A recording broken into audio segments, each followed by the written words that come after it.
আসসালামু আলাইকুম প্রিয় শিক্ষার্থীরা, স্কুল অফ এক্সেলেন্সের পক্ষ থেকে তোমাদেরকে আজকে ফিনান্স, ব্যাংকিং ও বীমা দ্বিতীয় পত্রের দশম চ্যাপ্টারের ক্লাসে স্বাগত জানাচ্ছি। তোমাদের আজকের এই ক্লাসটিতে মূলত আমরা বীমা সম্পর্কে মৌলিক ধারণা, এই ক্লাসটির টপিক অনুসারে তোমাদের যে কনসেপ্টগুলো রয়েছে এই চ্যাপ্টারে, যেমন বীমার প্রকারভেদ, বীমা সম্পর্কিত যে ঝুঁকি রয়েছে সেগুলো, এবং এছাড়াও বীমার যে অপরিহার্য উপাদানসমূহ রয়েছে এগুলো নিয়ে আমরা বিস্তারিত আলোচনা করব এবং কনসেপ্টগুলো তোমাদেরকে ক্লিয়ারলি ধারণা দেওয়ার চেষ্টা করব। তো আশা করি তোমাদের ক্লাসটি করে এই চ্যাপ্টারের পূর্ণাঙ্গ জ্ঞান নিশ্চিত হবে, এবং এই আলোচনার পরপরই আমরা 20টি এমসিকিউ রেখেছি এই চ্যাপ্টারের উপর, সেগুলো সলভ করবো এবং সৃজনশীল রেখেছি তোমাদের জন্য, যেন এই সৃজনশীলগুলো সলভ করার মাধ্যমে বা এই সৃজনশীলটি সলভ করে আমরা দেখবো যে কিভাবে অ্যান্সার করলে তোমরা পূর্ণাঙ্গ মার্ক নিশ্চিত করতে পারো। তো চলো প্রিয় শিক্ষার্থীরা, আমরা আমাদের ক্লাসটি শুরু করে দিই। তো ক্লাসের শুরুতে কি রয়েছে আমরা একটু দেখি। প্রথমে বলছে বীমা বা ইন্স্যুরেন্স, বীমার ইংরেজি ইন্স্যুরেন্স তোমরা সবাই জানো। তো আমরা শুরুতেই বীমার সংজ্ঞা দিয়ে ক্লাসটি শুরু করব।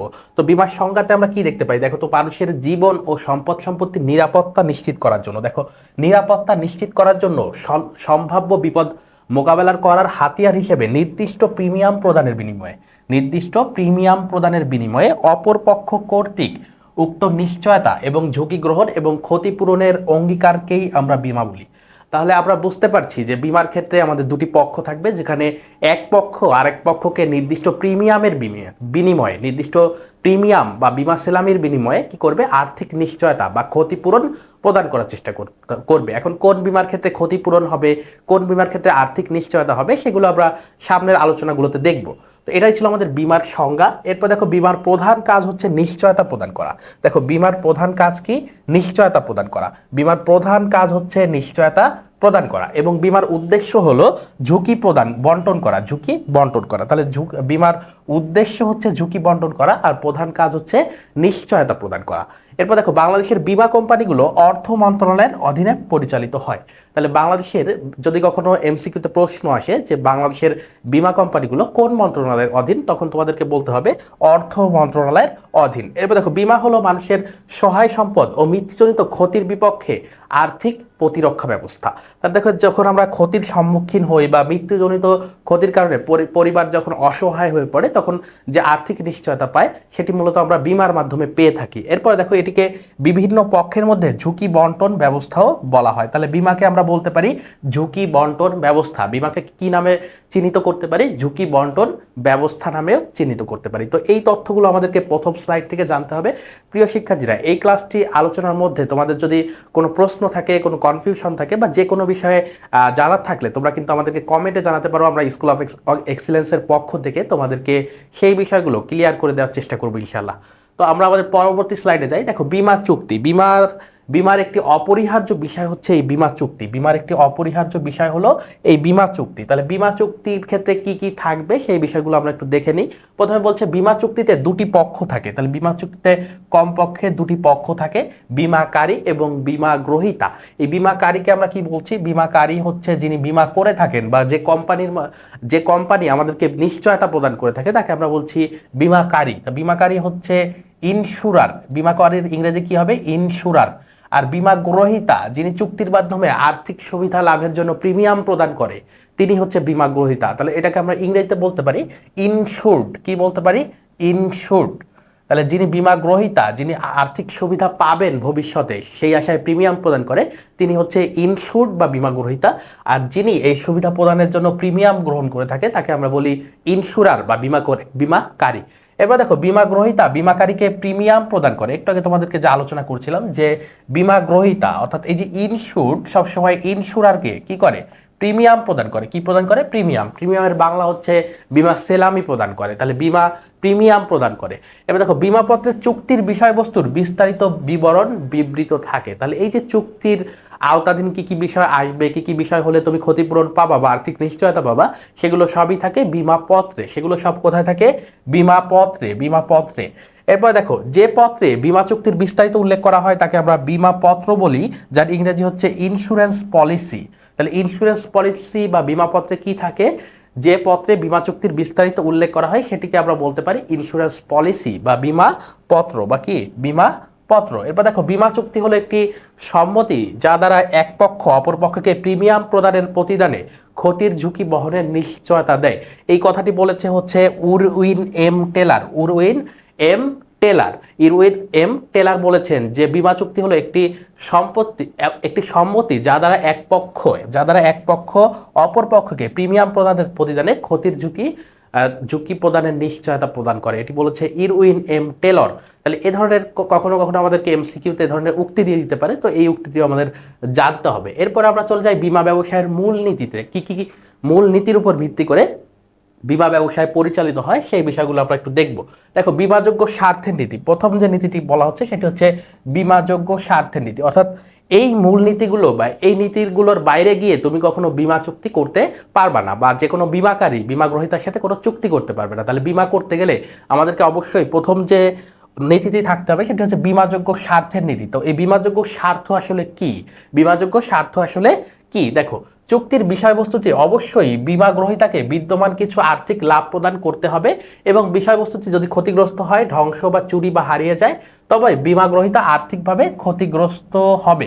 তাই দেখো কি বলছে, তাহলে বীমাযোগ্য স্বার্থের নীতি আমি যদি আরেকটু সহজ করে বলি, যে আমি এমন কোনো বিষয়ের উপর বীমা করতে পারবো যাতে আমার আর্থিক স্বার্থ রয়েছে, অর্থাৎ সেই সম্পত্তি বা সেই জিনিসটি যদি নষ্ট হয়ে যায়, তাহলে যে বীমা গ্রহীতা বা আমার কথা বলছি, আমি যদি বীমা গ্রহীতা হয় সেক্ষেত্রে আমি ক্ষতিগ্রস্ত হব, এবং এই জিনিসটি যদি নষ্ট না হয় বা এই জিনিসটি থাকে, এটি থেকে আমরা সবসময় আর্থিক সুবিধা পেতে থাকবো, এমন কোনো বিষয়কে আমরা বলি বীমাযোগ্য স্বার্থ। অর্থাৎ যা থেকে আমি আর্থিক সুবিধা পাচ্ছি বা পাবো ভবিষ্যতে, সেটি যদি থাকে এমন কিছু, তাহলে আমরা সেটাকে বীমাযোগ্য স্বার্থ বলতে পারি। এখন এই বীমাযোগ্য স্বার্থ কখন থাকবে কখন থাকবে না, দেখো, আমাদের যদি একটি ফ্যাক্টরি থাকে, তাহলে এই ফ্যাক্টরির উপর কি হবে, এই ফ্যাক্টরি আমাদেরকে হচ্ছে আর্থিক সুবিধা দেয়, তাহলে এটির উপর আমরা বীমা করতে পারবো। কিন্তু ধরো আমরা যদি এই অফিসের কথা চিন্তা করি, যদি এই অফিসটা আমরা ভাড়া নিয়ে থাকি, স্কুল অফ এক্সেলেন্সের অফিস যদি আমরা ভাড়া নিয়ে থাকি, বা তোমরা কেউ যদি ভাড়া বাসায় থাকো, তাহলে সেখানে যিনি মালিক রয়েছে তিনি তো তোমাদেরকে ভাড়া প্রদান করে দিয়েছে, তাহলে মালিক চাইলে ওই বাসার জিনিসপত্রের উপর কিন্তু বীমা করতে পারবে না, কিন্তু তোমার বাসার ভিতরের যে জিনিসপত্রগুলো রয়েছে সেগুলোর উপর তোমার আর্থিক দাবি রয়েছে, এবং তুমি চাইলে কিন্তু সেই জিনিসপত্র বা সেই সম্পদের উপর বীমা করতে পারো। এটিকে মূলত আমরা বলছি বীমাযোগ্য স্বার্থ। আশা করি তোমরা বুঝতে পেরেছো। এখন বীমাযোগ্য স্বার্থের আবশ্যকীয় কিছু উপাদান রয়েছে, যেমন বিষয়বস্তুর উপস্থিতি, অর্থাৎ আমার যে সম্পদ যার উপর ভিত্তি করে আমরা আর্থিক সুবিধা পেয়ে থাকি সেটির অবশ্যই বাস্তব উপস্থিতি থাকতে হবে, আইনগত সম্পর্ক থাকতে হবে। দুয়ে বলছে যে আইনগত সম্পর্ক থাকতে হবে, তো আইনগত সম্পর্ক থাকতে হবে। ধরো আইনগত সম্পর্ক বলতে কি বুঝি আমরা, যে এই জিনিসটা যে আমার, এই জিনিসটা যে এই সম্পত্তি যে তোমার, তার আইনগত ভিত্তি থাকতে হবে। এরপরে দেখো আর্থিক স্বার্থ তোমাদেরকে একটু আগে আলোচনার মধ্যে বুঝিয়েছি, আর্থিক লাভ ক্ষতি, তাহলে লাভ ক্ষতি হতে হবে, অর্থাৎ সম্পত্তি নষ্ট হলে তোমার যেমন ক্ষতি হবে এবং সম্পত্তি থাকলে তোমার কিন্তু লাভ হবে, এই বিষয়টি জড়িত থাকতে হবে বীমাযোগ্য স্বার্থের ক্ষেত্রে। এরপরে বলছে চূড়ান্ত সৎ বিশ্বাসের নীতি। দ্বিতীয় যে নীতির কথা বলা হচ্ছে সেটি হচ্ছে চূড়ান্ত সৎ বিশ্বাসের নীতি। বীমা চুক্তির মূল ভিত্তি হলো বীমাকারী এবং বীমা গ্রহীতার মধ্যে চূড়ান্ত সৎ বিশ্বাস। তাহলে বীমা চুক্তির মূল ভিত্তি কি? বীমা চুক্তির মূল ভিত্তি কি? বীমা চুক্তির মূল ভিত্তি হচ্ছে বীমা গ্রহীতা এবং বীমাকারী, এই যে দুটি পক্ষ রয়েছে, এই দুটি পক্ষের মধ্যকার চূড়ান্ত সৎবিশ্বাস। এখন এই সৎবিশ্বাস দ্বারা আমরা কি বুঝি, অর্থাৎ বীমা গ্রহীতা বা বীমাকারী কেউই চুক্তি করার সময় কোনো মিথ্যা পন্থার অবলম্বন করতে পারবে না, অর্থাৎ কেউ ভুল তথ্য দিতে পারবে না, ভুল তথ্য দিয়ে বীমা করলে সেটি কি হয়ে যাবে, বাতিলযোগ্য চুক্তি হয়ে যাবে। এটিকে আমরা বলছি মতো চূড়ান্ত সৎবিশ্বাস। এরপরে যে নীতিটি রয়েছে দেখো, ক্ষতিপূরণের নীতি। 3 নম্বর যে নীতিটি রয়েছে সেটি হচ্ছে ক্ষতিপূরণের নীতি। বীমা ক্ষতিপূরণের চুক্তি যতটুকু ক্ষতি হবে, দেখো ক্ষতিপূরণের চুক্তি যতটুকু ক্ষতি হবে ততটুকুই ক্ষতিপূরণ বীমা গ্রহীতা বীমা কোম্পানির নিকট থেকে আদায় করবে। অর্থাৎ তোমার ধরো 1 লক্ষ টাকার সম্পদ রয়েছে, তুমি বীমা করেছো, এখন এখান থেকে সম্পূর্ণ ক্ষতিগ্রস্ত হয়নি, ধরো 50,000 টাকা ক্ষতিগ্রস্ত হয়েছে, তোমার মোট সম্পদ রয়েছে 1 লক্ষ টাকা, মোট সম্পদ কত রয়েছে 1 লক্ষ টাকা, কিন্তু তোমার ক্ষতিগ্রস্ত সম্পদের পরিমাণ হচ্ছে 50,000 টাকা, তাহলে তুমি 50,000 টাকার ক্ষতি পাবে, এই যে 1 লক্ষ এটা পাবে না। এরপর বলছে স্থলাভিষিক্তকরণের নীতি। এরপরের যে নীতিটির কথা বলছে সেটি হচ্ছে স্থলাভিষিক্তকরণের নীতি। এই নীতি সম্পত্তি বীমার ক্ষেত্রে প্রযোজ্য। তাহলে স্থলাভিষিক্তকরণ কোন ক্ষেত্রে প্রযোজ্য? সম্পত্তি বীমার ক্ষেত্রে প্রযোজ্য। এখন সম্পত্তি বীমার ক্ষেত্রে কি হবে? স্থলাভিষিক্তকরণ মানে কি?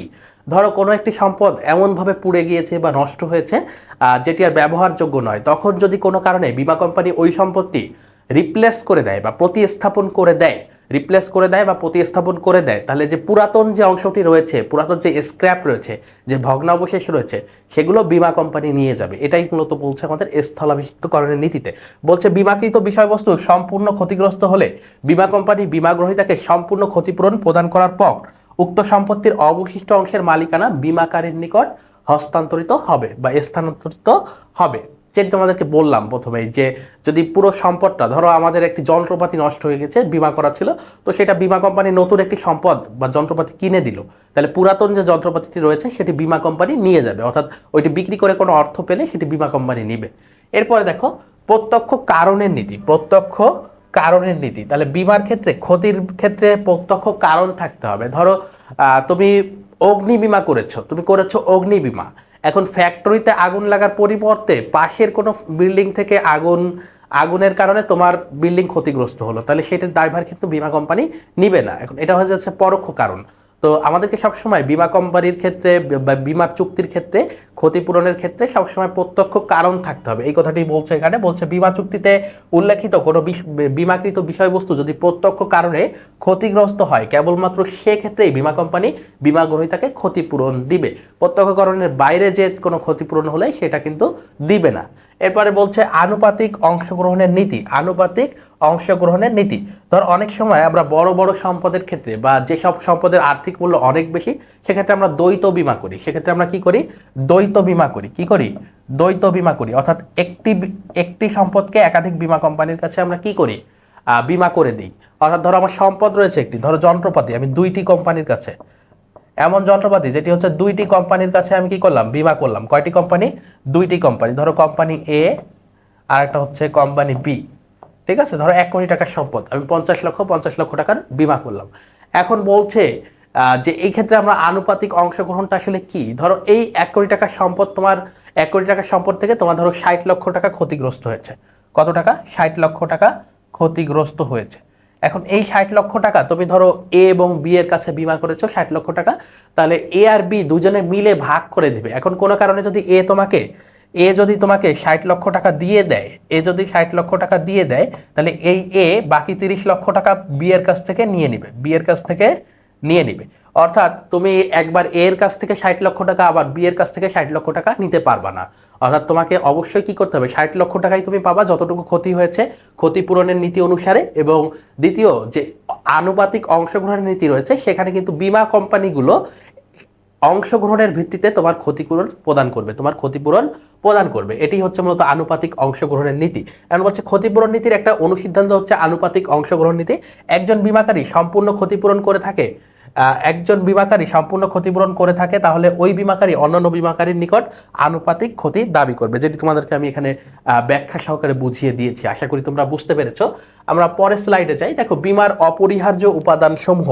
বীমা চুক্তির ক্ষেত্রে অপরিহার্য উপাদান সমূহ কি কি? এটাকে আমরা দুই ভাগে ভাগ করছি। একটি হচ্ছে চুক্তির সাধারণ বা আইনগত উপাদান, একটি হচ্ছে সাধারণ উপাদান বা আইনগত উপাদান, আরেকটি হচ্ছে বীমা চুক্তির বিশেষ উপাদান, আরেকটি কি?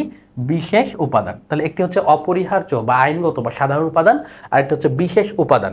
এখন সাধারণ বা আইনগত উপাদানের মধ্যে কি কি রয়েছে? দেখো একাধিক পক্ষ, আমরা বলেছি যে সর্বনিম্ন কয়টি পক্ষ থাকতে হবে? দুইটি পক্ষ, বীমাকারী এবং বীমা গ্রহীতা। এবার বলছে প্রস্তাব ও স্বীকৃতি। এক পক্ষ প্রস্তাব প্রদান করবে আর এক পক্ষ স্বীকৃতি দেবে। যে আমরা যে বীমা পত্রটি করে থাকি, সেখানে বীমাকারীকে কি করে? বীমা গ্রহীতা এবং বীমাকারী কি করে? চুক্তি সম্পাদন করে। সেখানে এক পক্ষ প্রস্তাব দেয় এবং আরেক পক্ষ স্বীকৃতি প্রদান করে। এরপর বলছে আইনগত সম্পর্ক থাকতে হবে।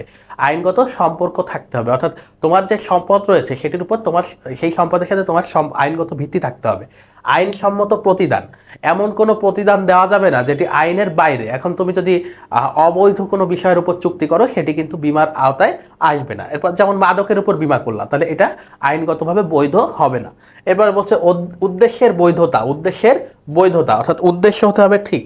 এখন তুমি ধরো জুয়া খেলার উপর হচ্ছে বীমা করবা, জুয়া খেলার উপর বীমা করা যায় না, এটি বাতিলযোগ্য চুক্তি বা বাতিল চুক্তি। এবার দেখো চুক্তি সম্পাদনের যোগ্যতা, যে দুজন চুক্তি সম্পাদন করবে, অর্থাৎ বীমাকারী এবং বীমা গ্রহীতা, তাদের চুক্তি সম্পাদনের যোগ্যতা থাকতে হবে। এবার হচ্ছে স্বেচ্ছায় প্রদত্ত সায়, ইচ্ছাকৃত মানে নিজ ইচ্ছা, একেবারে স্বেচ্ছায় যে আমরা এই চুক্তিতে অন্তর্ভুক্ত হচ্ছি সেটি প্রদান করতে হবে। এরপর হচ্ছে নিশ্চয়তা, অর্থাৎ আর্থিক নিশ্চয়তা বা ক্ষতিপূরণের নিশ্চয়তা প্রদান করতে হবে। এরপর দেখো বিশেষ উপাদানগুলোর মধ্যে কি কি রয়েছে। বিশেষ উপাদানে যদি আমরা আসি, বীমাযোগ্য স্বার্থ। প্রথমে কি রয়েছে? বীমাযোগ্য স্বার্থ। বীমাযোগ্য স্বার্থের নীতি আমরা পড়েছি, যেখানে কি রয়েছে, আমাদের আর্থিক সম্পদের উপর বীমাযোগ্য স্বার্থ থাকতে হবে, অর্থাৎ লাভ হলে আমরা আর্থিক সুবিধা পাবো এবং ক্ষতি হলে আমরা ক্ষতির সম্মুখীন হব। এটা হচ্ছে চূড়ান্ত বিশ্বাস, অর্থাৎ ভুল তথ্য দিয়ে আমরা বীমা করতে পারবো না, যেটিকে আমরা চূড়ান্ত সৎবিশ্বাসের সম্পর্ক বলে থাকি। ক্ষতিপূরণ, ক্ষতিপূরণের বিষয় থাকতে হবে, স্থলাভিষিক্তকরণ থাকতে হবে, শর্তাবলী থাকতে হবে, নিকটতম কারণ বা প্রত্যক্ষ কারণ থাকতে হবে, মনোনয়ন ও অধিকার অর্পণ, অর্থাৎ মনোনয়ন ও অধিকার অর্পণ, অর্থাৎ বিমাকারীকে রক্ষণাবেক্ষণের সুযোগ দিতে হবে, এই কথাটি বলছে। গুরুত্বপূর্ণ ঘটনা থাকতে হবে। তো এইগুলো ছিল আমাদের মূলত হচ্ছে চুক্তির সাধারণ এবং বিশেষ উপাদানগুলো। এগুলো তোমরা একটু আলাদা আলাদা করে পড়ে নিবা। অনেক সময় এমসিকিউতে আইনগত বা সাধারণ উপাদান বা বিশেষ উপাদান তোমাদেরকে চাইতে পারে, তো আমাদেরকে এই ছকটা একটু ভালোভাবে পড়তে হবে। এরপর দেখো ক্ষতিপূরণের নীতি। ক্ষতিপূরণের নীতি কোন কোন ক্ষেত্রে প্রযোজ্য হবে আর কোন কোন ক্ষেত্রে প্রযোজ্য হবে না। আমরা প্রথমে রেখেছি প্রযোজ্য ক্ষেত্রসমূহ। তাহলে ক্ষতিপূরণের নীতি কোন কোন ক্ষেত্রে প্রযোজ্য হবে? বলছে নৌ বিমার ক্ষেত্রে ক্ষতিপূরণের চুক্তি প্রযোজ্য হবে। নৌ বিমার ক্ষেত্রে বিমা কোম্পানি কি করবে? ওই যে সম্পদটা তোমার ক্ষতিগ্রস্ত হয়েছে সেটা চাইলে কি করতে পারে? সে আবারও রিপ্লেস করে দিতে পারে।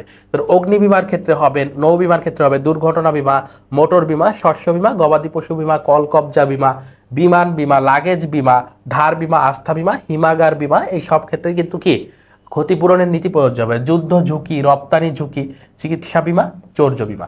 আর দেখো প্রযোজ্য ক্ষেত্র নয়, অর্থাৎ কোন ক্ষেত্রে চাইলেও কোম্পানি কি করতে পারবে না? ক্ষতিপূরণ প্রদান করতে পারবে না। তাহলে প্রযোজ্য নয় ক্ষেত্রে, এইসব ক্ষেত্রে বিমা কোম্পানিগুলো কি প্রদান করে? এইসব ক্ষেত্রে মূলত আর্থিক নিশ্চয়তা প্রদান করে। কি করে? আর্থিক নিশ্চয়তা প্রদান করে। আর্থিক নিশ্চয়তা প্রদান করে। ধরো জীবন বিমা, ধরো মানুষের জীবন যদি কেউ যদি মারা যায়, বা জীবন বিমার ক্ষেত্রে কেউ যদি মারা যায়, সেক্ষেত্রে উক্ত ক্ষতিপূরণ কোনোভাবেই দেওয়া সম্ভব নয়। অর্থাৎ মানুষের জীবনের বিনিময়ে কোনো ক্ষতিপূরণই আসলে প্রযোজ্য নয়।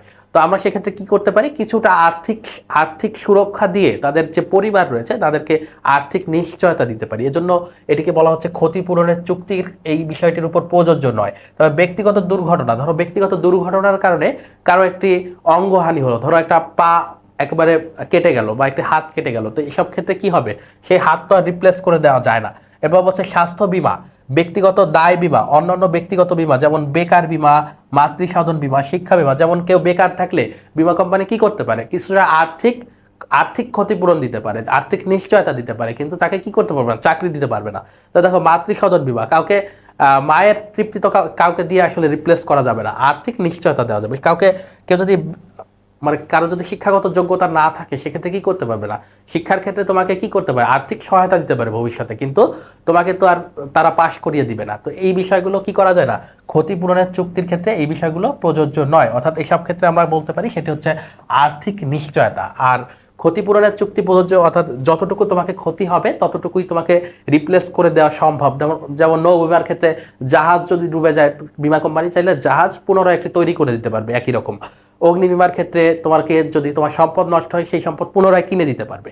হিমাগার বিমার ক্ষেত্রে তোমার যদি শস্য নষ্ট হয়, সেগুলো কিন্তু কি বিমা কোম্পানি পুনরায় রিপ্লেস করে দিতে পারবে। এজন্য হচ্ছে ক্ষতিপূরণের চুক্তি এই সব বিষয়গুলোর উপর প্রযোজ্য, আর ওই ক্ষেত্রগুলোতে আমাদের প্রযোজ্য নয়। আশা করি তোমরা বুঝতে পেরেছো। আমরা পরবর্তী স্লাইডে যাই। এই ক্ষেত্রে আমরা চলে এসেছি আমাদের বিমা ব্যবসায়ের ইতিহাসের ক্ষেত্রে। একেবারে শুরু থেকে আমরা শুরু করব এবং সর্বশেষ বাংলাদেশে এখন পর্যন্ত কারা নিয়ন্ত্রণ করছে, কিভাবে বিমা আসলো, সেই বিষয়গুলো আমরা একটু দেখি।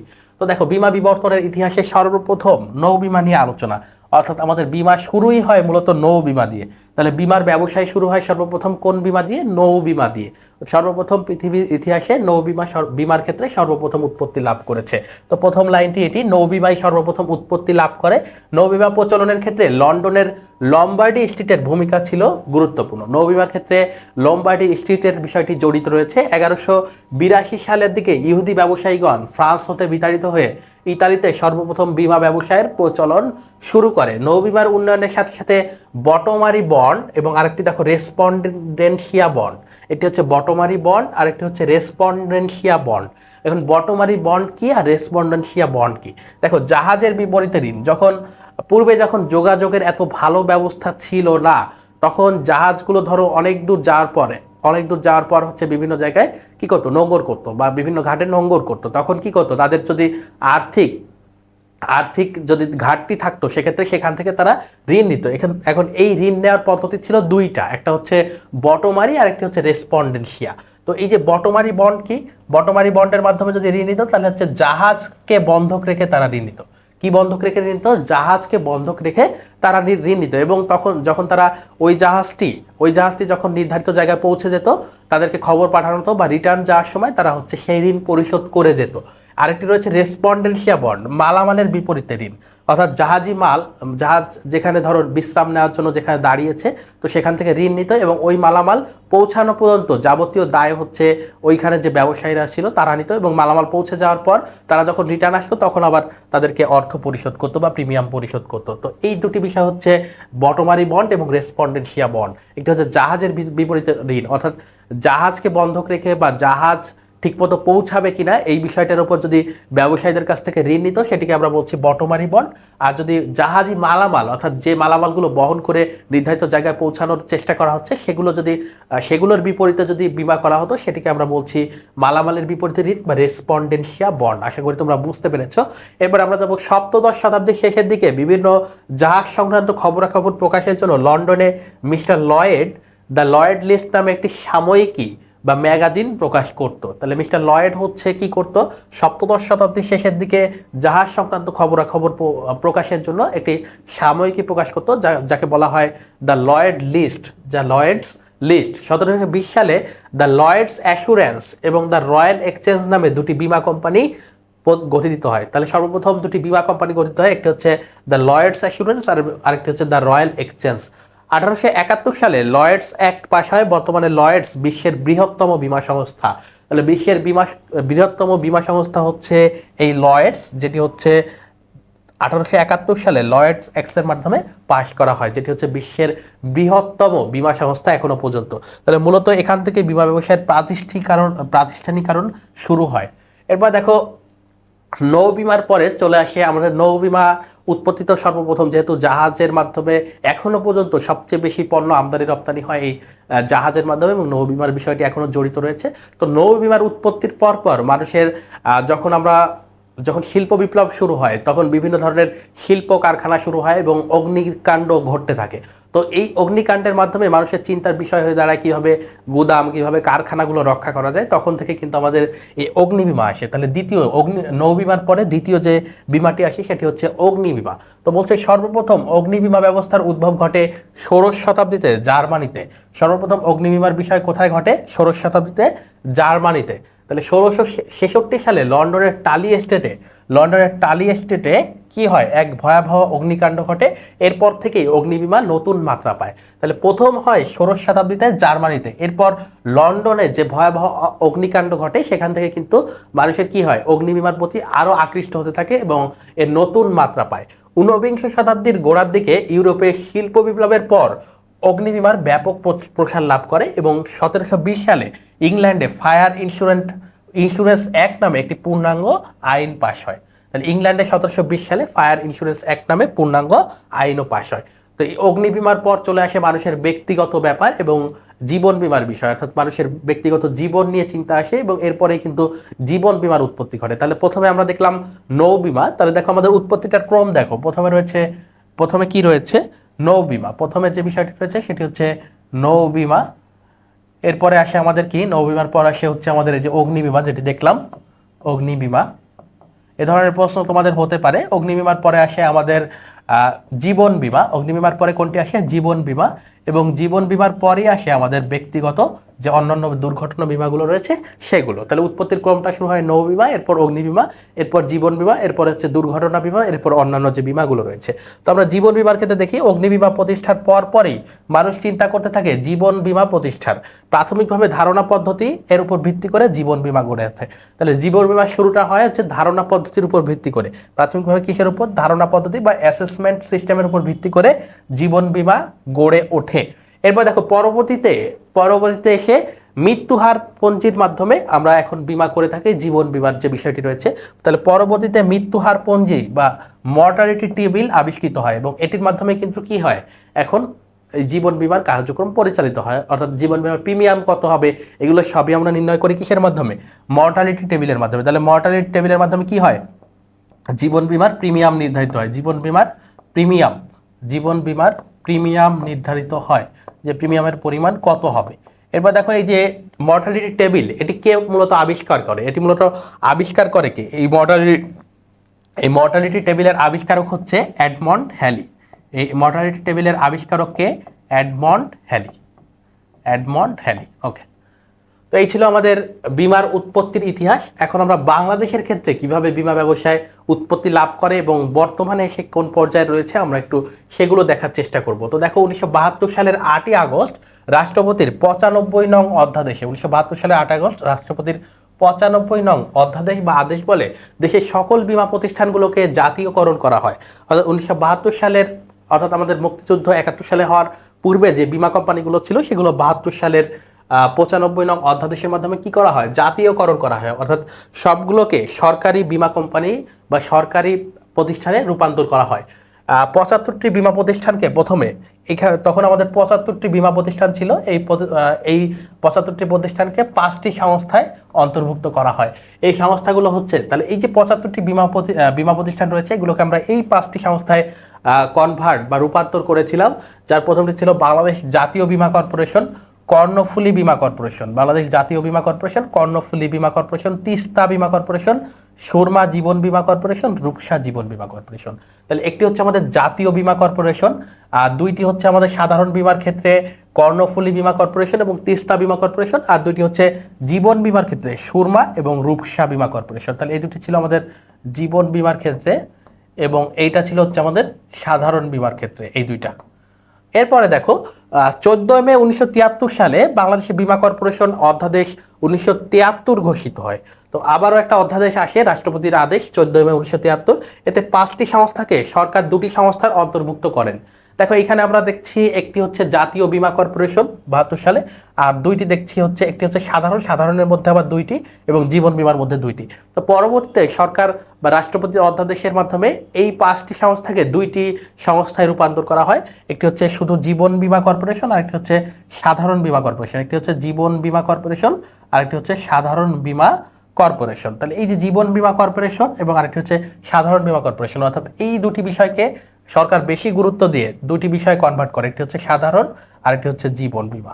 আশা করি তোমরা বুঝতে পেরেছো। এরপর দেখো বর্তমানে বাংলাদেশে প্রচলিত বীমা আইন 2010 সালের, বর্তমানে যে এখন এসে আমাদের যে আইন রয়েছে সেটি হচ্ছে 2010 সালের বীমা আইন, এবং বর্তমানে প্রচলিত নৌ বীমা আইন 1906 সালেরটি প্রচলিত রয়েছে। নৌ বীমার ক্ষেত্রে আমাদের 1906 সালের নৌ বীমা আইনটি এখনও প্রচলিত হচ্ছে, যেটি ব্রিটিশ আইন ছিল। 2010 সালের বীমা আইনটি হচ্ছে আমাদের এখন সাধারণ যে বিমাগুলো রয়েছে সেগুলো চলছে, এবং নৌ বিমাটি হচ্ছে 1906 সালের আইন দ্বারা পরিচালিত।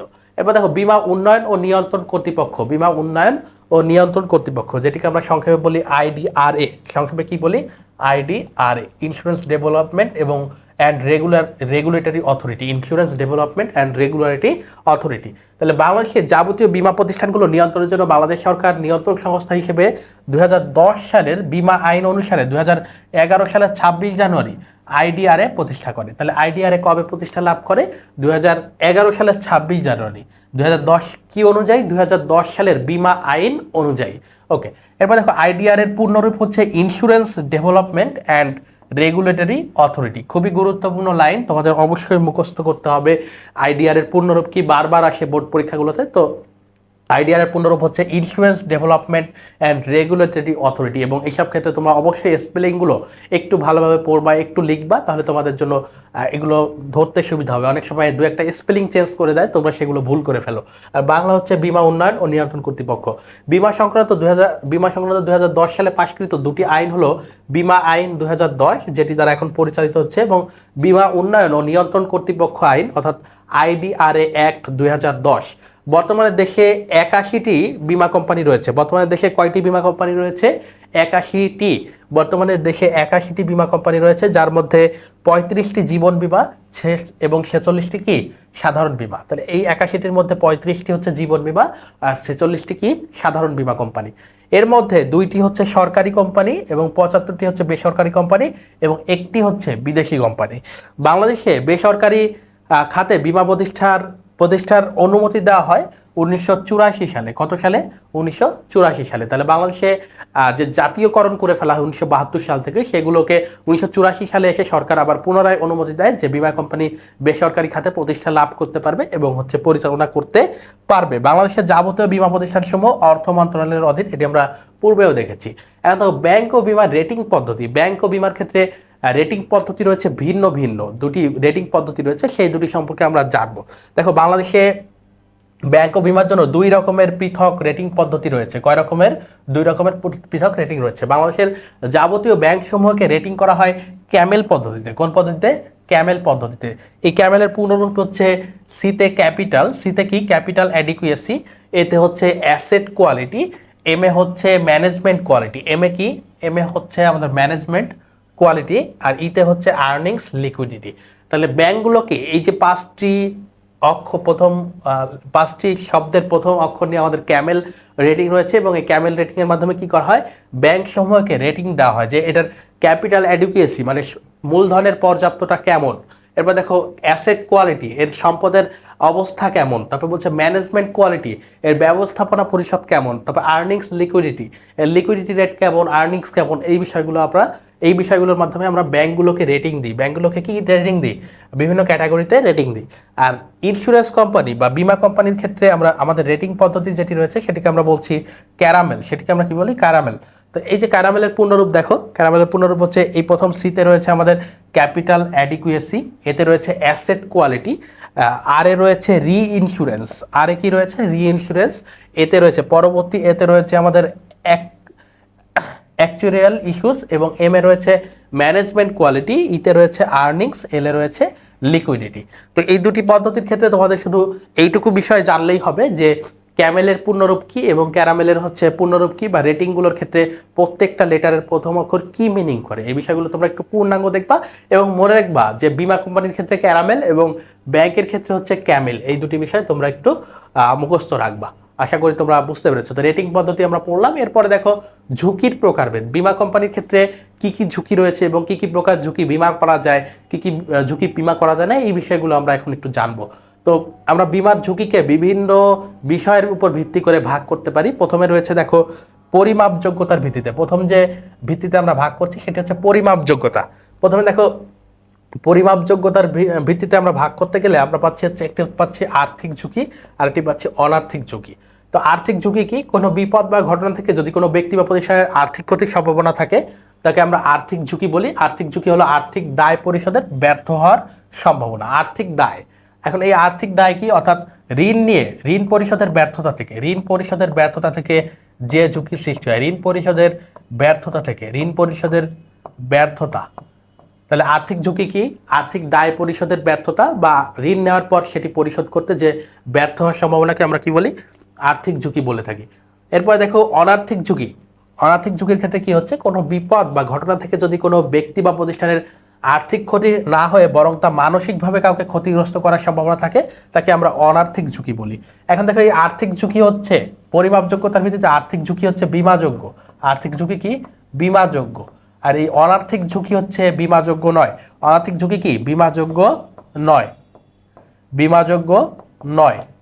তাহলে দেখো পরিমাপযোগ্যতার ভিত্তিতে আমরা ঝুঁকি পেলাম 2 প্রকার, একটা হচ্ছে আর্থিক এবং আরেকটা হচ্ছে অনার্থিক। এবং আর্থিক ঝুঁকি বীমাযোগ্য, অনার্থিক ঝুঁকি বীমাযোগ্য নয়। এরপর দেখো ফলাফল বিচারে, ফলাফলের উপর ভিত্তি করে একটি হচ্ছে বিশুদ্ধ ঝুঁকি, আর একটা হচ্ছে ফটকা বা দুর্কল্পনামূলক ঝুঁকি। তাহলে বিশুদ্ধ ঝুঁকি কি? কোনো বিপদ বা ঘটনা থেকে যদি কোনো ব্যক্তি বা প্রতিষ্ঠান নিশ্চিতভাবে ক্ষতিগ্রস্ত হবে বা ক্ষতির সম্মুখীন হবে তাকে আমরা বলি বিশুদ্ধ ঝুঁকি। যেমন পালামাল আগুনে পুড়ে গেলে ব্যক্তি মারা গেলে, তাহলে কোনো বিষয়ের উপর ভিত্তি করে যদি সেই প্রতিষ্ঠানটা নিশ্চিত ক্ষতিগ্রস্ত হবে এমন কিছু বলা যায়, সেটিকে আমরা বলি বিশুদ্ধ ঝুঁকি। যেমন আগুনে পুড়ে গেলে হচ্ছে পণ্য নষ্ট হবে, দুর্ঘটনা ঘটলে মানুষ আহত হবে। তো এই বিষয়গুলো হচ্ছে বিশুদ্ধ ঝুঁকি। তো এগুলো হচ্ছে বীমা করা যায়। এই বিশুদ্ধ ঝুঁকি হচ্ছে বীমাযোগ্য। বিশুদ্ধ ঝুঁকি কি? বীমাযোগ্য। এরপর দেখো ফটকা বা দুর্কল্পনামূলক ঝুঁকি। কোনো বিপদ বা ঘটনা থেকে যদি কোনো ব্যক্তি বা প্রতিষ্ঠানের লাভ বা ক্ষতি উভয়েরই সম্ভাবনা থাকে তাকে আমরা ফটকা ঝুঁকি বলি। যেমন শেয়ারে বিনিয়োগ করা, শেয়ারে বিনিয়োগের মাধ্যমে কি হতে পারে? লাভও হতে পারে, ক্ষতিও হতে পারে। তো এই ধরনের ঝুঁকি হচ্ছে আমরা কি করতে পারি না, বীমা করা যায় না বা বীমাযোগ্য নয়। এরপর দেখো কারণ ও ফলাফল বিচারে। কারণ ও ফলাফল বিচারে। কারণ ও ফলাফল বিচারে কি ঝুঁকি? একটি রয়েছে মৌলিক ঝুঁকি আর একটি রয়েছে নির্দিষ্ট ঝুঁকি। তো মৌলিক ঝুঁকি কোনটি? যে ঝুঁকি বা ব্যক্তি বা প্রতিষ্ঠানের নিয়ন্ত্রণ অযোগ্য কোনো কারণে উদ্বুদ্ধ হয় এবং এর ফলাফল সবাইকে সাধারণভাবে ক্ষতিগ্রস্ত করে, তাকে আমরা মৌলিক ঝুঁকি বলি। অর্থাৎ প্রতিষ্ঠানের নিয়ন্ত্রণের মধ্যে যে ঝুঁকি থাকে না সেটিকে আমরা মৌলিক ঝুঁকি বলি। যেমন ঝড়, বন্যা, জলোচ্ছ্বাস এগুলোর ক্ষেত্রে সবাই ক্ষতিগ্রস্ত হয়, এর ক্ষেত্রে আমরা এগুলো দূর করতে পারি না। ভূমিকম্প হতে পারে। তো এই ধরনের ঝুঁকি প্রাকৃতিক বা অপ্রাকৃতিক উভয় কারণে সৃষ্টি হতে পারে, যেমন ভূমিকম্প, বন্যা, মহামারী, রাজনৈতিক অস্থিতিশীলতা, যুদ্ধ, মহানন্দা ইত্যাদি। তো এই যে মৌলিক ঝুঁকি তো আমাদের নিয়ন্ত্রণের বাইরে। তো এগুলোকে আমরা কি করতে পারি না? বিমা করতে পারি না, অর্থাৎ বিমাযোগ্য নয়। এসব ঝুঁকিগুলো হচ্ছে বিমাযোগ্য নয়। আর নির্দিষ্ট ঝুঁকি যেগুলো রয়েছে, যে ঝুঁকি কোনো ব্যক্তিগত বা প্রাতিষ্ঠানিক কারণে উদ্ভূত হয় এবং এর ফলাফলও কোনো বিশেষ ব্যক্তি বা প্রতিষ্ঠানকে বহন করতে হয়, তাকে আমরা নির্দিষ্ট ঝুঁকি বলে। যেমন আগুন লাগা, চুরি ডাকাতি, ব্যক্তিগত দুর্ঘটনা, এগুলো কি নির্দিষ্ট প্রতিষ্ঠানকে ক্ষতিগ্রস্ত করতে পারে। তো এগুলো হচ্ছে বিমাযোগ্য এবং আমরা চাইলে কি করতে পারি? এগুলো বিমা করতে পারি। তাহলে এটাকে আমরা বলছি বিমাযোগ্য ঝুঁকি। বিমাযোগ্য ঝুঁকি। এরপর দেখো বিমা যোগ্যতার বিচারে আমরা ঝুঁকিকে কয় ভাগে ভাগ করতে পারি? বিমা যোগ্যতার বিচারে বলছে একটি হচ্ছে বিমাযোগ্য ঝুঁকি, একটি হচ্ছে অবিমাযোগ্য ঝুঁকি। এতক্ষণ ধরে যে ঝুঁকিগুলো পড়লাম তার প্রত্যেকটার পাশেই কিন্তু আমি লিখে দিয়েছি কোনগুলো বিমাযোগ্য, কোনগুলো বিমাযোগ্য নয়, সেগুলোই আমাদেরকে বলতে হবে। এখন দেখো, যে ঝুঁকির বিপক্ষে বিমা করে আর্থিক প্রতিরক্ষার সুযোগ থাকে তাকে আমরা বিমাযোগ্য ঝুঁকি বলি। যেমন এখানে আমি তোমাদেরকে নির্দিষ্ট ঝুঁকি, তো বিশুদ্ধ ঝুঁকি বা আর্থিক ঝুঁকি, এগুলো হচ্ছে বিমাযোগ্য ঝুঁকি। তাহলে বিশুদ্ধ ঝুঁকি, নির্দিষ্ট ঝুঁকি, আর্থিক ঝুঁকি, এগুলো হচ্ছে বিমাযোগ্য ঝুঁকি। তাহলে এই ঝুঁকিগুলোই হচ্ছে মূলত বিমাযোগ্য ঝুঁকি। এখানে বলছে প্রাকৃতিক দুর্যোগ, দৈব দুর্বিপাক, বন্যা, মহামারী এগুলো বাদ দিলে যে ঝুঁকি অবশিষ্ট থাকে সেগুলোই হচ্ছে মূলত বিমাযোগ্য ঝুঁকি। এবার বলছে অবিমাযোগ্য ঝুঁকি, যে ঝুঁকির বিপক্ষে বিমা সুবিধা লাভ করা যায় না তাকে অবিমাযোগ্য ঝুঁকি বলে। এর উদাহরণ হতে পারে, তোমরা বলতে পারো মৌলিক ঝুঁকি, তারপরে বলতে পারো যে অনার্থিক ঝুঁকি, ফটকা বা দূরসন্ধিমূলক ঝুঁকি, এগুলোকে আমরা বলছি হচ্ছে বিমাযোগ্য ঝুঁকি নয় বা অবিমাযোগ্য ঝুঁকি, যে ঝুঁকির বিপক্ষে বিমা সুবিধা লাভ করা যায় না। যে ঝুঁকির ফলাফল সাধারণ এবং এর উপর মানুষের কোনো নিয়ন্ত্রণ নেই তা সাধারণভাবে অবিমাযোগ্য ঝুঁকি হিসেবে গণ্য করা হয়। যেমন বন্যা, ভূমিকম্প, জলোচ্ছ্বাস, রাজনৈতিক অস্থিরতা, যুদ্ধ, মন্দা, এই বিষয়গুলি। আশা করি তোমরা বুঝতে পেরেছ। এরপর দেখো, গ্রহণযোগ্যতার বিচারে বিমাযোগ্য ঝুঁকি 3 ধরনের হতে পারে। গ্রহণযোগ্যতার বিচারে বিমাযোগ্য ঝুঁকি কয় ধরনের হতে পারে? 3 ধরনের হতে পারে। 3 ধরনের। কয় ধরনের? 3 ধরনের হতে পারে। অর্থাৎ বীমা কোম্পানির গ্রহণযোগ্যতার ভিত্তিতে। এখানে গ্রহণযোগ্যতা বলতে কার গ্রহণযোগ্যতাকে বলছি আমরা? বীমা কোম্পানির গ্রহণযোগ্যতার বিচারে। তাহলে বীমা কোম্পানি কোন ঝুঁকিগুলো গ্রহণ করবে, কোনগুলো করবে না, তার উপর ভিত্তি করে আমরা 3 ধরনের ঝুঁকি আবিষ্কার করেছি। একটি হচ্ছে উত্তম আদর্শিক ঝুঁকি, একটি হচ্ছে উত্তম আদর্শিক ঝুঁকি। অর্থাৎ এই ঝুঁকিটা উত্তম, বীমা কোম্পানির কাছে উত্তম, যে ঝুঁকির ক্ষেত্রে ক্ষতির আশঙ্কা স্বাভাবিকের চেয়ে কম। দেখো, স্বাভাবিকের চেয়ে কম আশঙ্কা কি? ক্ষতির আশঙ্কা স্বাভাবিকের চেয়ে কম, তাকে আমরা কি বলি? উত্তম বিমাযোগ্য আদর্শিক ঝুঁকি। এগুলো বীমা কোম্পানির জন্য কম ঝুঁকি নির্দেশ করে। ঝুঁকি নিরূপণের গাণিতিক পদ্ধতিতে নম্বরের সাহায্যে ঝুঁকির পরিসর নির্ণয় করা হয়। উত্তম আদর্শিক ঝুঁকির পরিসর হচ্ছে 75-এর নিচে। উত্তম আদর্শিক ঝুঁকির পরিসর কত? 75-এর নিচে। অর্থাৎ ঝুঁকির মাত্রা 75 নম্বরের নিচে হলে উক্ত ঝুঁকিকে আমরা উত্তম আদর্শিক ঝুঁকি বলতে পারি। অর্থাৎ এই যে নম্বরের পরিসরে আমরা ভাগ করি, যেখানে 75-এর নিচে হলে, অর্থাৎ যত নম্বর বেশি হবে ঝুঁকির পরিমাণ তত বেশি হবে বীমা কোম্পানির কাছে। তো 75-এর নিচে হলে সেটিকে আমরা বলছি উত্তম, অর্থাৎ ঝুঁকি সবচেয়ে কম। অর্থাৎ ঝুঁকি কি? সবচেয়ে কম। এরপর যেটি রয়েছে আদর্শিক ঝুঁকি। এরপরটা কি? আদর্শিক ঝুঁকি। তো আদর্শিক ঝুঁকির ক্ষেত্রে আমাদের এই যে পরিসর, সেটি হচ্ছে 75 থেকে 125। সেটি হচ্ছে কি? 75 থেকে 125 পর্যন্ত ব্যাপৃত। তো এই যে 75-এর নিচ পর্যন্ত হচ্ছে আমরা বলছি উত্তম আদর্শিক ঝুঁকি। 75 থেকে 125 হলে সেটিকে আমরা বলবো আদর্শিক ঝুঁকি। স্বাভাবিক বা গ্রহণযোগ্যতা মাত্রার ঝুঁকিকে, স্বাভাবিকভাবে গ্রহণযোগ্য মাত্রার ঝুঁকিকে আমরা কি বলি? আদর্শিক ঝুঁকি বলে। এ ধরনের ঝুঁকি বীমা কোম্পানির সহ্য সীমার মধ্যে থাকে, তাই এটিকে আমরা বলছি আদর্শিক ঝুঁকি। আদর্শিক ঝুঁকি একটি স্বাভাবিক মাত্রার ঝুঁকি।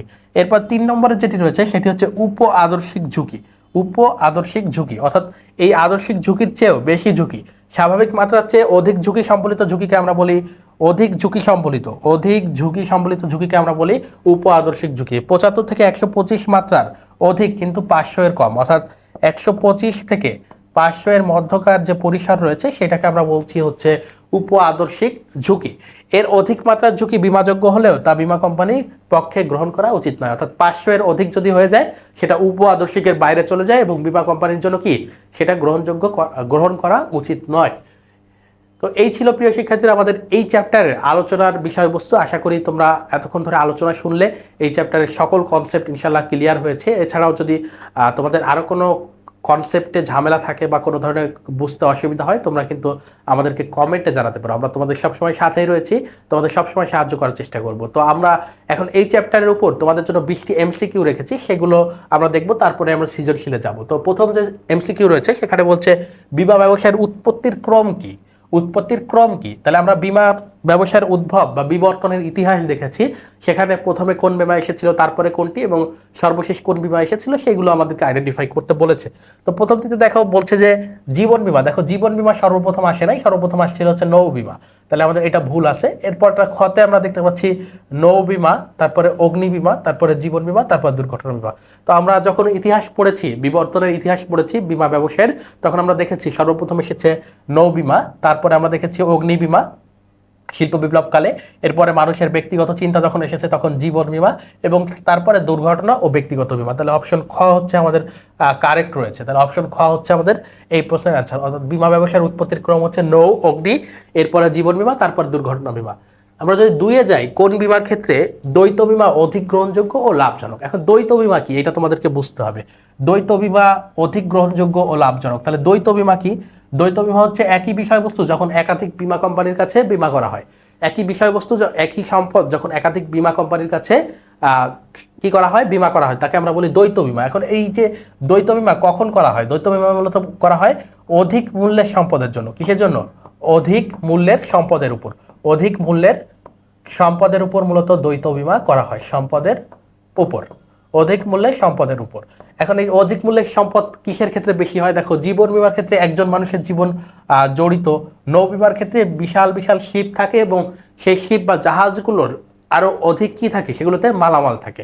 তো এই সব ক্ষেত্রে যেহেতু এক দেশ থেকে অন্য দেশে অনেক পরিমাণ মালামাল এবং অনেক বড় জাহাজে আসে, এজন্য আমাদের এই সব ক্ষেত্রে যেহেতু আর্থিক মূল্য অনেক বেশি, আমাদেরকে কি করতে হয়? দ্বৈত বিমা করতে হয়। কি করতে হয়? দ্বৈত বিমা করতে হয়। অর্থাৎ একটি কোম্পানি ঝুঁকি নিতে পারে না, আমাদেরকে বিভিন্ন কোম্পানির কাছে কি করতে হয়? ঝুঁকি বন্টন করে দিতে হয়। তো এটি হচ্ছে আমাদের মূলত নৌ বিমার ক্ষেত্রে বেশি লাভজনক হয়। অন্যান্য ক্ষেত্রে যেহেতু আর্থিক ক্ষতির পরিমাণ অনেক কম থাকে, এজন্য আমরা কি করতে পারি? একটি বিমার মাধ্যমে সেগুলো কভার করতে পারি। কিন্তু নৌ বিমার ক্ষেত্রে ঝুঁকির পরিমাণ অনেক বেশি, এজন্য দ্বৈত বিমা অধিক গ্রহণযোগ্য লাভজনক হবে নৌ বিমার ক্ষেত্রে। আশা করি বুঝতে পেরেছো। 3-এ যদি আমরা যাই, কোন নীতি অনুযায়ী বিমাকৃত ক্ষতিগ্রস্ত পণ্য বিমাকারী নিয়ে যায়? তাহলে বিমাকৃত ক্ষতিগ্রস্ত পণ্য, তাহলে বিমাকৃত ক্ষতিগ্রস্ত পণ্য কখন বিমাকারী কখন নিবে, কখন এই পণ্য পাবে? যখন সে পুরো ওই সম্পদটা কি করে দিবে? রিপ্লেস করে দিবে, অর্থাৎ প্রতিস্থাপন করে দিবে। যখন প্রতিস্থাপন করে দেয়, যখন প্রতিস্থাপন বা রিপ্লেস করে দেয়, বা কি করে দেয়? রিপ্লেস করে দেয়। অর্থাৎ আমার যদি একটা সম্পদ ধরো ক্ষতিগ্রস্ত হয়েছে, সেটার কাজের উপযোগী নয়। আমি তোমাদেরকে আলোচনা করেছিলাম স্থলাভিষিক্তকরণের নীতির মধ্যে, যে যখন কোনো যন্ত্রপাতি নষ্ট হয়ে যায় এবং ওইটা বিমা কোম্পানি যদি আরেকটি নতুন কিনে দেয় তোমাকে, তাহলে পুরাতনটা কে নিয়ে যাবে? বিমা কোম্পানি নিয়ে যাবে। এটিকে মূলত আমরা স্থলাভিষিক্তকরণের নীতির মাধ্যমে আমরা এই কাজটি করে থাকি। তো এই জন্য হবে আমাদের এটি কি? স্থলাভিষিক্তকরণের নীতি।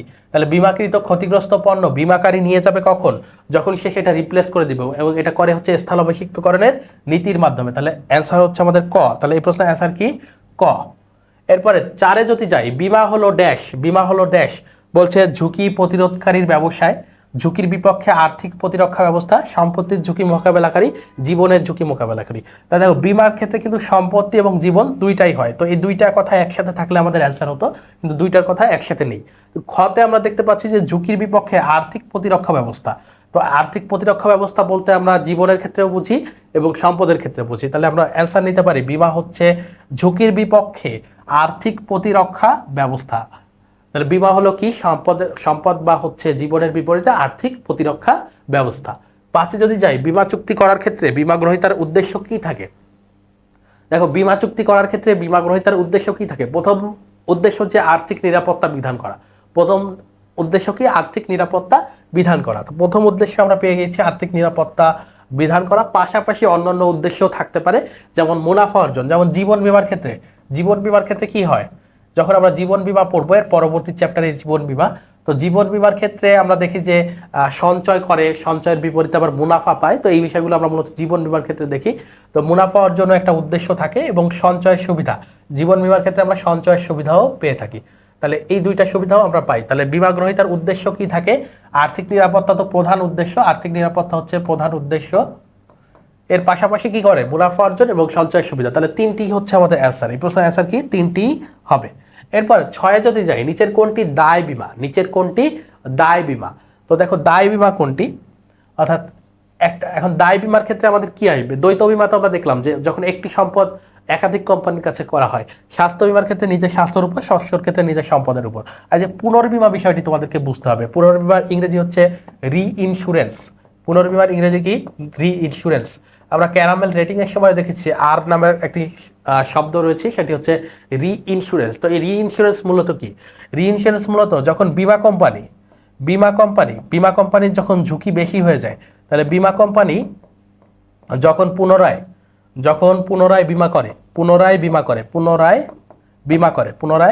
বীমা করে সেটিকে আমরা কি বলি? সেটিকে আমরা বলি পুনর্বীমা বা রি ইন্স্যুরেন্স। অর্থাৎ তোমার কাছ থেকে ধরো বীমা কোম্পানি বীমা করেছে তোমার বিষয়ে বা তোমার সম্পদের বিষয়ে, তো এই ঝুঁকিটা যখন দেখে যে বীমা কোম্পানির কাছে বেশি হয়ে যাচ্ছে, তখন বীমা কোম্পানি আরেকটি বীমা কোম্পানির সাথে উক্ত বিষয় নিয়ে বীমা করে। তো এটিকে মূলত আমরা বলি রি ইন্স্যুরেন্স, এবং এটিকে মূলত আমরা দায় বীমা বলতে পারি। এটিকে আমরা কি বলতে পারি? দায় বীমা। অর্থাৎ বীমা কোম্পানির যে বিষয়টি সেটি আরেকটি কোম্পানির কাছে দায়, তো এই জন্য আমরা এটাকে বলতে পারি দায় বীমা। তো পুনর্বীমা মূলত হচ্ছে আমাদের দায় বীমা। এরপরে দেখো 7 যদি যায়, নিচের কোনটি সরকারি বীমা প্রতিষ্ঠান? জীবন বীমা কর্পোরেশন, তারপরে হচ্ছে রূপালী লাইফ ইন্স্যুরেন্স কোম্পানি, ন্যাশনাল সোনালী লাইফ ইন্স্যুরেন্স কোম্পানি। তো এই তিনটি হচ্ছে বেসরকারি। আমাদের সরকারি বীমা প্রতিষ্ঠান হচ্ছে জীবন বীমা কর্পোরেশন এবং সাধারণ বীমা কর্পোরেশন। দুটি কর্পোরেশন রয়েছে, একটি হচ্ছে জীবন বীমা আর একটি হচ্ছে সাধারণ বীমা। তো জীবন বীমা কর্পোরেশন এই অপশনগুলোর মধ্যে হচ্ছে সরকারি প্রতিষ্ঠান। এরপর দেখো 8 যদি যাই, কোন ঝুঁকি মুনাফা অর্জনের মাধ্যমে মোকাবেলা করা সম্ভব নয়? কোন ঝুঁকি মুনাফা অর্জনের মাধ্যমে মোকাবেলা করা সম্ভব নয়? তো দেখো আমরা যখন বুঝে ফেলি যে এই ঝুঁকিটা আমাদের যে মুনাফা রয়েছে সেটি দ্বারা পূরণ করা যাবে না, অর্থাৎ এটার মাধ্যমে আমরা নিশ্চিত ক্ষতিগ্রস্ত হবে। এটার মাধ্যমে কি হব? আমরা নিশ্চিতভাবে ক্ষতিগ্রস্ত হবে। সেটিকে আমরা কোন ঝুঁকি বলি? ঝুঁকির প্রকারভেদ পড়ার সময় তোমাদেরকে পড়িয়েছি। নিশ্চিত ক্ষতিগ্রস্ত হব। তো নিশ্চিত ক্ষতিগ্রস্ত যখন হব, তখন আমরা সেটিকে বলি বিশুদ্ধ ঝুঁকি। সেটিকে আমরা কি বলি? বিশুদ্ধ ঝুঁকি। অর্থাৎ যে ঝুঁকি আমরা কোনোভাবেই মুনাফা অর্জনের মাধ্যমে পুষিয়ে নিতে পারবো না, সেটিকে আমরা বলি বিশুদ্ধ ঝুঁকি। সেটিকে আমরা কি বলি? বিশুদ্ধ ঝুঁকি। ঝুঁকির প্রকারভেদ পড়িয়েছি একেবারে এমসিকিউ শুরু করার আগেই ঝুঁকির প্রকারভেদ পড়িয়েছি, সেখানে কিন্তু আমরা আলোচনা করেছি বিশুদ্ধ ঝুঁকি কি। 9 যদি আমরা যাই, যে ঝুঁকির ক্ষেত্রে ক্ষতির আশঙ্কা স্বাভাবিকের চেয়ে কম তাকে কি বলা হয়? আমরা গ্রহণযোগ্যতার ভিত্তিতে ঝুঁকি পড়েছি 3 প্রকার, একটা উত্তম, একটি হচ্ছে আদর্শিক আর একটা হচ্ছে উপ আদর্শিক।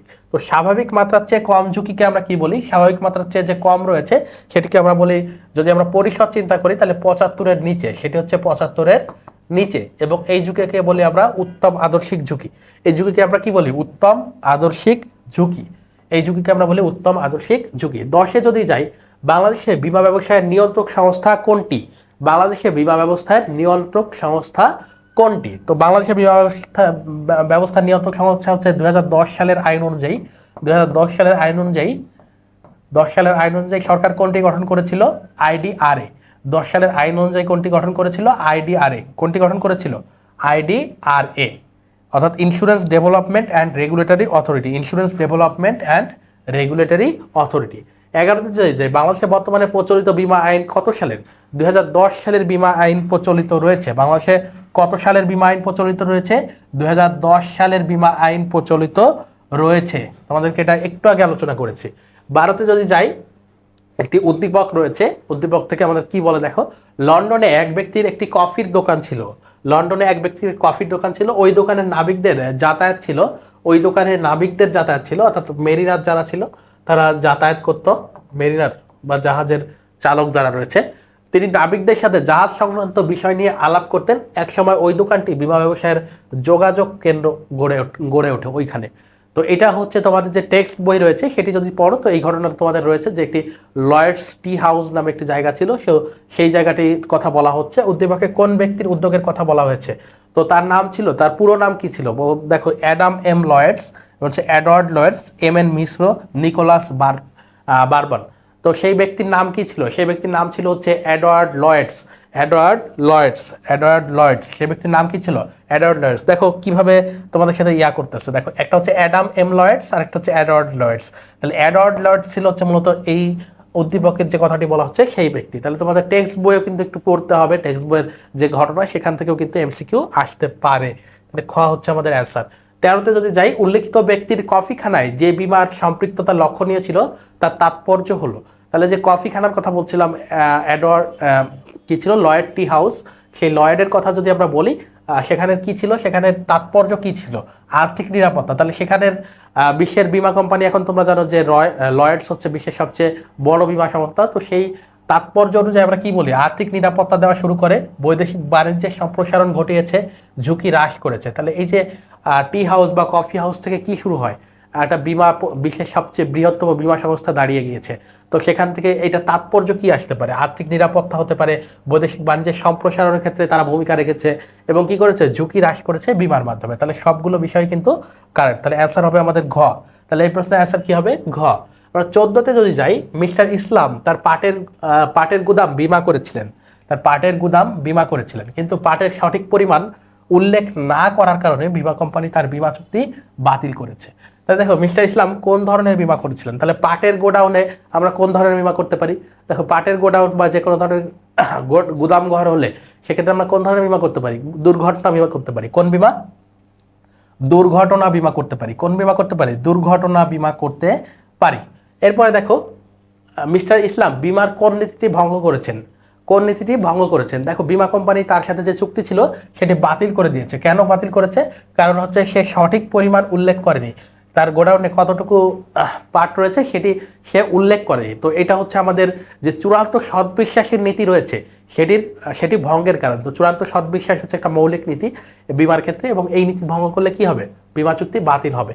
তাহলে তিনি কোন নীতিটি ভঙ্গ করেছেন? বলছে প্রত্যক্ষ কারণ, নির্দিষ্টতা, সৎবিশ্বাস, স্থলাভিষিক্তকরণ। তাহলে আমরা বুঝতে পারলাম তিনি হচ্ছে চূড়ান্ত সৎবিশ্বাস নামক যে নীতি রয়েছে সেটি ভঙ্গ করেছেন। তাহলে গ হচ্ছে আমাদের অ্যান্সার। 16তে যদি আসি, বিমার অপরিহার্য উপাদান কোনটি? বলছে একাধিক পদ নয়, একাধিক পক্ষ হলে আমরা বলতে পারতাম সেটি হচ্ছে অপরিহার্য উপাদান। এটা হচ্ছে বিমাযোগ্য স্বার্থ, প্রস্তাব ও স্বীকৃতি, স্বেচ্ছাচার। দেখো অপরিহার্য উপাদান আমরা পড়েছিলাম। অপরিহার্য উপাদান হচ্ছে বিমাযোগ্য স্বার্থ। অপরিহার্য উপাদান কি? বিমাযোগ্য স্বার্থ। অর্থাৎ সম্পদের উপর অবশ্যই যে ব্যক্তি বীমা গ্রহীতা রয়েছে তার আর্থিক স্বার্থ থাকতে হবে, অর্থাৎ ক্ষতি হলে ক্ষতির সম্মুখীন, লাভ হলে লাভের সম্মুখীন হতে হবে। তাহলে খ হচ্ছে আমাদের অ্যান্সার। এরপর দেখো বীমা ব্যবসায়ের মূল নীতিসমূহ হলো বিমাযোগ্য স্বার্থের নীতি, মুনাফার নীতি, আনুপাতিক অংশগ্রহণ নীতি। তাহলে বিমাযোগ্য স্বার্থের নীতি, দেখো মুনাফার নীতি নামক আমরা কোনো নীতি পড়ি নাই, আনুপাতিক অংশগ্রহণের নীতি নামক আমরা একটা নীতি পড়েছি। তাহলে মৌলিক নীতিগুলো যখন আমরা পড়েছি তখন বিমাযোগ্য স্বার্থের নীতি ছিল এবং আনুপাতিক অংশগ্রহণের নীতি ছিল। তাহলে 1 ও 3 হচ্ছে আমাদের অ্যান্সার। এই প্রশ্নের অ্যান্সার কি? 1 ও 3। এবার 18তে যদি আসি, ঝুঁকি গ্রহণের বিনিময় মূল্যকে কি বলা হয়? তাহলে ঝুঁকি গ্রহণ করা হয় কোন ক্ষেত্রে? বীমা ব্যবসায়। কোন ক্ষেত্রে হয়? বীমা ব্যবসায়। বীমা ব্যবসায়। এবং বীমা ব্যবসায়ী ঝুঁকি গ্রহণের প্রতিদানে বীমা গ্রহীতা বীমাকারীকে যে বিষয়টি দিয়ে থাকে সেটিকে আমরা বলি বীমা সেলামি বা প্রিমিয়াম। সেটিকে আমরা কি বলি? বীমা সেলামি। কি বলি? বীমা সেলামি। বীমা সেলামি বা প্রিমিয়াম বলে থাকি। বীমা সেলামি বা কি বলি? প্রিমিয়াম। এখন অপশনে কি আছে দেখো, বৃত্তি, বোনাস, প্রিমিয়াম, নগদ। তাহলে প্রিমিয়াম হচ্ছে আমাদের অ্যান্সার। তাহলে আমাদের অ্যান্সার কি হবে? প্রিমিয়াম। 19-এ যদি আমরা যাই, বীমা চুক্তির আইনগত উপাদান কি? 19-এ যদি আমরা যাই, বীমা চুক্তির আইনগত উপাদান কি? দেখো বলছে দুটি পক্ষ, প্রথমে কি বলছে? দুটি পক্ষ, প্রস্তাব ও স্বীকৃতি, বীমাযোগ্য স্বার্থ। তাহলে আইনগত উপাদানের ক্ষেত্রে আমরা কি পড়েছিলাম? চুক্তির আইনগত উপাদানের ক্ষেত্রে আমরা কি পড়েছিলাম? তোমাদের দুটি বিষয় পড়িয়েছিলাম। এটি হচ্ছে বিশেষ উপাদান আর এটি হচ্ছে আইনগত উপাদান বা সাধারণ উপাদান। তো আইনগত উপাদানের মধ্যে দেখো বিভাযোগ্য স্বার্থ এই বিষয়টি ছিল না, ছিল হচ্ছে দুটি পক্ষ এবং প্রস্তাব ও স্বীকৃতি। তাহলে 1 ও 2 হচ্ছে আমাদের অ্যান্সার। এই প্রশ্নের অ্যান্সার কি? 1 ও 2। এরপরে 20-এ যদি আমরা যাই, অবিভাজ্য ঝুঁকি কি? অবিভাজ্য ঝুঁকি কি? অবিভাজ্য ঝুঁকি কি? বলছে অবিভাজ্য অর্থাৎ যে ঝুঁকিগুলো আমরা বিমা করতে পারবো না। দেখো ফটকা বা দুর্কল্পনা বা দুঃসন্ধিমূলক ঝুঁকি আমরা বিমা করতে পারি না। তাহলে এটা ঠিক আছে। উপ আদর্শিক ঝুঁকি আমরা বিমা করতে পারি। এরপর দেখো মৌলিক ঝুঁকি হচ্ছে বিমা করা যায় না, অর্থাৎ যেগুলো নিয়ন্ত্রণের বাইরে, ঝড়, বন্যা, জলোচ্ছ্বাস, ভূমিকম্প। তো এগুলো আমরা কি করতে পারি না, বিমা করতে পারি না। তাহলে অবিমাযোগ্য ঝুঁকি হচ্ছে ফটকা ঝুঁকি এবং হচ্ছে মৌলিক ঝুঁকি। তাহলে এটার অ্যান্সার হবে হচ্ছে খ 1 ও 3। আশা করি তোমরা বুঝতে পেরেছো। তো প্রিয় শিক্ষার্থীরা, এই চ্যাপ্টারের আলোচনার পর আমরা এই চ্যাপ্টার থেকে 20টি এমসিকিউ দেখেছি। এরপর আমরা সৃজনশীলে চলে যাব। তো প্রিয় শিক্ষার্থীরা, এখন আমরা সৃজনশীল আলোচনা করব তোমাদের জন্য। আজকের ক্লাসটিতে আমরা শুরুতেই বলেছিলাম যে এই চ্যাপ্টারটি আলোচনার পর আমরা 20টি এমসিকিউ সলভ করবো এবং সৃজনশীল দেখাবো কিভাবে তোমরা অ্যান্সার করলে তোমরা পূর্ণাঙ্গ মার্ক অ্যাচিভ করতে পারবা। তো সেই বিষয়টি নিয়ে আমরা এখন আলোচনা শুরু করছি। তো সৃজনশীলের ক্ষেত্রে তোমরা জানো কতে জ্ঞানমূলক এবং খতে একটি অনুধাবনমূলক প্রশ্ন থাকে। তো আমরা প্রথমে চেষ্টা করব উদ্দীপক পড়ার আগে ক এবং খ নং সমাধান করে নেওয়ার জন্য। তো কতে আমাদের কি বলছে, বিমা কি। একেবারে প্রথম স্লাইডে তোমাদের আমি বিমা কি সেটি আলোচনা করেছিলাম এবং সহজভাবে বলেছিলাম যে বিমা হচ্ছে এমন এক ধরনের ব্যবসায় যেখানে দুটি পক্ষ থাকে, বিমাকারী এবং বিমাগ্রহীতা। বিমাগ্রহীতার প্রিমিয়ামের বিনিময়ে বিমাকারী কি করে, আর্থিক নিশ্চয়তা প্রদান করে। তো আমরা একটু অ্যান্সারটা দেখি। বলছে বিমা কি। বিমা কি এই কথার এই ক্ষেত্রে বলছে বিমা এক ধরনের লিখিত চুক্তি যার মাধ্যমে বিমাগ্রহীতা নির্দিষ্ট প্রিমিয়ামের বিনিময়ে তার সম্ভাব্য ঝুঁকি বা বিপদের ভার বিমাকরী ব্যক্তি বা প্রতিষ্ঠানকে দেয়। তো তোমরা চাইলে এভাবেও লিখতে পারো, প্রথম স্লাইডে যে একেবারে পুঁথিগত সংজ্ঞা দিয়েছি সেটিও লিখতে পারো, বা আমি যেভাবে বললাম সেটিও কিন্তু লিখতে পারো। এরপরে খতে যদি আমরা আসি, অনুধাবনমূলক প্রশ্নে বিমাকে ঝুঁকি বন্টনের ব্যবস্থা বলা হয় কেন। বিমাকে ঝুঁকি বন্টনের ব্যবস্থা বলা হয় কেন। তো তোমরা সবাই জানো ক্ষয়ের ক্ষেত্রে আমরা দুইটি পার্টে ভাগ করে অ্যান্সার দেওয়ার চেষ্টা করব। একটি হচ্ছে প্রথম পার্টটি জ্ঞানমূলক এবং পরবর্তী পার্টে ওই জ্ঞানের ব্যাখ্যাটা আমরা দেওয়ার চেষ্টা করব। তো ক্ষয়ের ক্ষেত্রে আমরা কিভাবে অ্যান্সার করতে পারি, বলছে বিমার মাধ্যমে বিমাগ্রহীতা তার সম্ভাব্য ঝুঁকিতে কয়েকটি পক্ষের মধ্যে বন্টন করে বলে একে বিমাকে আমরা ঝুঁকি বন্টনের যৌথ ব্যবস্থা বলে থাকি। বিমা এমন একটি ব্যবস্থা যার মাধ্যমে ক্ষতিগ্রস্ত বিমাগ্রহীতার ক্ষতিকে বিভিন্ন পক্ষের মধ্যে বন্টনের ব্যবস্থা করা যায়। এই ব্যবস্থায় বিমাকারী বিভিন্ন বিমাগ্রহীতার কাছ থেকে প্রিমিয়াম সংগ্রহ করে, এর বিনিময়ে বিমাকারী ক্ষতিগ্রস্ত বিমাগ্রহীতার ক্ষতিপূরণ দেয়। অর্থাৎ আমরা যে বিষয়টি এতক্ষণ ধরে আলোচনা করেছিলাম তোমাদের পড়ানোর সময়, যে যখন কোনো সম্পদের আর্থিক মূল্য অনেক বেশি হয়ে যায় তখন চাইলে কি করতে পারি, আমরা একাধিক বিমা কোম্পানির কাছে সেটি বিমা করতে পারি। এর ফলে কি হয়, বিমা কোম্পানিগুলোর মধ্যে ঝুঁকি বন্টন হয়ে যায়। আবার একটি সম্পদের ক্ষেত্রে আমরা একটি বিমা কোম্পানির কাছেও করতে পারি। মূলত বিমাটাই হচ্ছে একটি ঝুঁকি বন্টন ব্যবস্থা। তো তোমাদের কাছে সেই বিষয়টি জানতে চেয়েছে, সেটিকে আমরা দুইটি পার্টে ভাগ করে অ্যান্সার দেওয়ার চেষ্টা করব। এখানে তোমাদের যে আমি নমুনা উত্তর দিয়েছি এমনই লিখতে হবে এমন না, বিষয়টা হচ্ছে তোমরা তোমাদের মতো করে লিখতে পারো, কিন্তু মূল কথাগুলো, মূল থিমটা একই থাকবে। যেমন বিমা কি, এই ক্ষেত্রে কিন্তু তোমরা চাইলেও পরিবর্তন করতে পারবা না, সবার লেখা একই রকম আসবে। ক্ষয়ের প্রথম লাইনটা সবার ক্ষেত্রে একই রকম আসবে। ক্ষয়ের ব্যাখ্যাতে তোমরা আসলে কিন্তু একটু এদিক সেদিক হতে পারে, সেক্ষেত্রে সমস্যা নেই। আমরা গতে যদি যাই, গ এর যাওয়ার পূর্বে আমাদেরকে অবশ্যই সৃজনশীল উদ্দীপক পড়ে নিতে হবে। বলছে মিস্টার শাহিন তার মালিকাধীন গুদামঘরটি শাপলা ট্রেডার্সের নিকট ভাড়া দেয়। শাপলা ট্রেডার্স গুদামে ব্যবসায়িক মালামাল রাখে এবং একটি বিমা কোম্পানির সাথে আগুনে বিনষ্ট হওয়ার ঝুঁকির বিপক্ষে একটি বিমা চুক্তি সম্পাদন করে। তাহলে শাপলা ট্রেডার্স হচ্ছে ভাড়া নিয়েছে এবং তারা কি করছে, মালামাল রাখার পর একটা বিমা চুক্তি করেছে। জানা গেছে যে মিস্টার শাহিন গুদামে রক্ষিত মালামালের জন্য বিমা চুক্তি সম্পাদন করতে গেলে কোম্পানি তাতে অস্বীকৃতি জানায়। অর্থাৎ শাহিন হচ্ছে এই গোডাউন বা গুদাম ঘরের মালিক। এরপর দেখো, একদিন গুদামে আগুন লেগে মালামাল বিনষ্ট হলে বিমা কোম্পানি চুক্তি মোতাবেক যাবতীয় ক্ষতিপূরণ করে। পরবর্তীতে দেখা গেল পুড়ে যাওয়া মালামালের ধ্বংসস্তূপের নিচে কিছু আংশিক ভালো মাল রয়েছে, যা একজন ব্যবসায়ী 50,000 টাকায় ক্রয় করতে সম্মত হয়েছে। এখন দেখো বলছে বিমার কোন বৈশিষ্ট্যের অভাবে বিমা কোম্পানি মিস্টার শাহিনের সাথে বিমা চুক্তি করতে সম্মত হয়নি। তাহলে মিস্টার শাহিন যদিও গুদাম ঘরের মালিক, তারপরে তিনি কি করেছে, ওই গুদাম ঘরটি ভাড়া দিয়েছে কাদের কাছে, শাপলা ট্রেডার্সের কাছে। এবং ওর অন্তর্ভুক্ত যে সম্পদগুলো রয়েছে সেই সম্পদগুলো মূলত শাপলা ট্রেডার্স রেখেছে সেখানে। তো এই শাপলা ট্রেডার্সের যে সম্পদগুলো রয়েছে সেগুলোর সাথে আইনগত সম্পর্ক রয়েছে মূলত শুধুমাত্র শাপলা ট্রেডার্সের। অর্থাৎ এই সম্পদের উপর কোনো প্রকার বিমাযোগ্য স্বার্থ বা আইনগত সম্পর্ক নেই মিস্টার শাহিনের। অর্থাৎ বিমাযোগ্য স্বার্থ নেই।